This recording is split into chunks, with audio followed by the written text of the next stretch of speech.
How do you define friend? Webster's dictionary defines friend as one attached to another by affection or esteem. Now, if you live around here in the summer, I think you may have a different definition of friend. If you garden, a true gardener would define a friend as that person to whom you can always drop off a zucchini or a carton of tomatoes. Why do I say that? Well, zucchinis tend to proliferate, okay?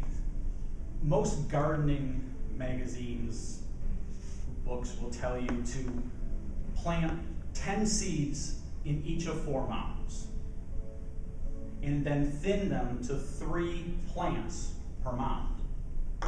That leaves you 12 zucchini plants, which I think it's fair to say is going to give you 50 to 70 zucchinis during the summer months, which is way more than any family could possibly consume in that length of time.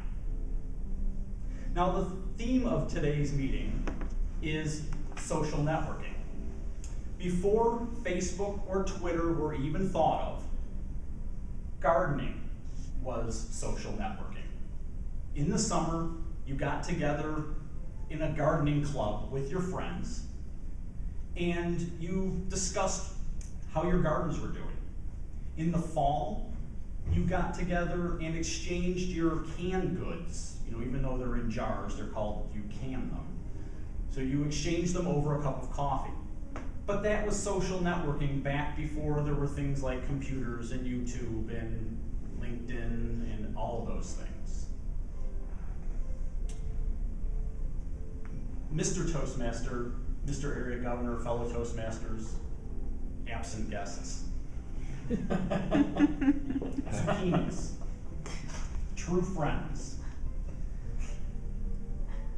In the old social networking, zucchini strained many relationships because you can only give so many of those 50 to 70 zucchinis to your neighbors. Your family then ends up getting them by the gross until they say, okay, no more, I can't eat anymore. But how do you know when you have too many zucchinis? When the chipmunks in your yard stop eating them. Okay, there's a story that goes that a woman grew the world's largest zucchini.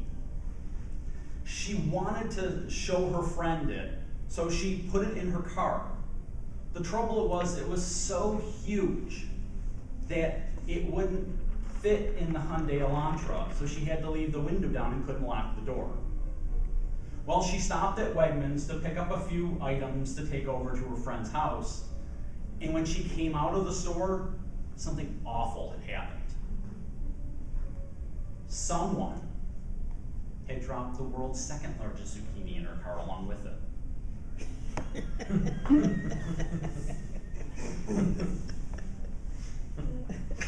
Now, what should you do with your surplus zucchini? Well, there are things you can do. When you get that knock on the door, and it's those Christian groups saying they're here to save your soul, hand them a zucchini. They'll take you off their list. Your soul may be damned, but you'll be rid of a zucchini. This year's an election year.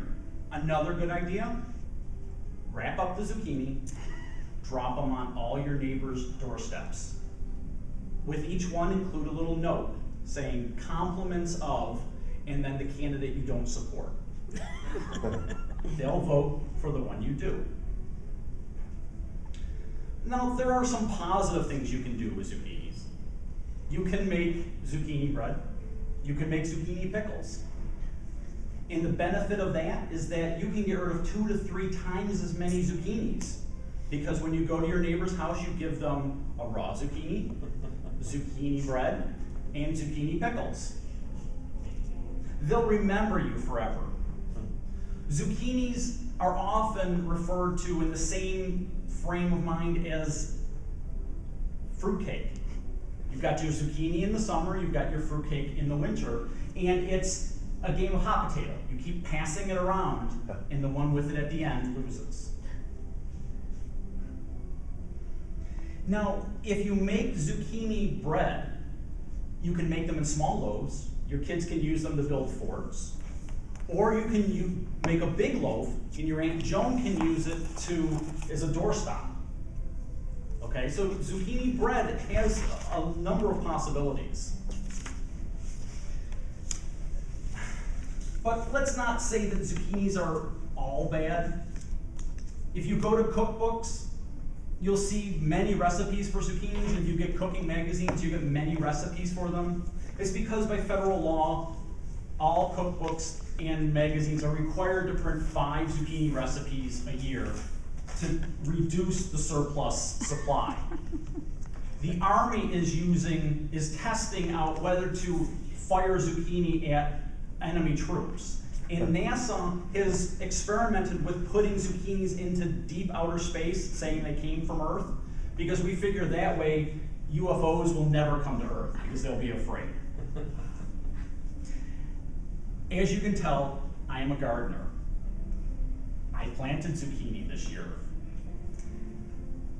And after my parents told me no more, and my neighbors said no more, I started thinking, well, what do I do with my zucchini? Jeff filled the void. We need speakers for Toastmasters. And I said, Toastmasters, a whole new venue for zucchinis. So not only can I talk about zucchinis, but I can hand out zucchini products to everybody in the group. No. And while Emily Post and Amy Vanderbilt say that you should always return the favor, you don't have to return the favor. Honestly, you don't need to return anything for me for zucchini. And if I need be, I can get a restraining order to stop you, Mr. Toastmaster.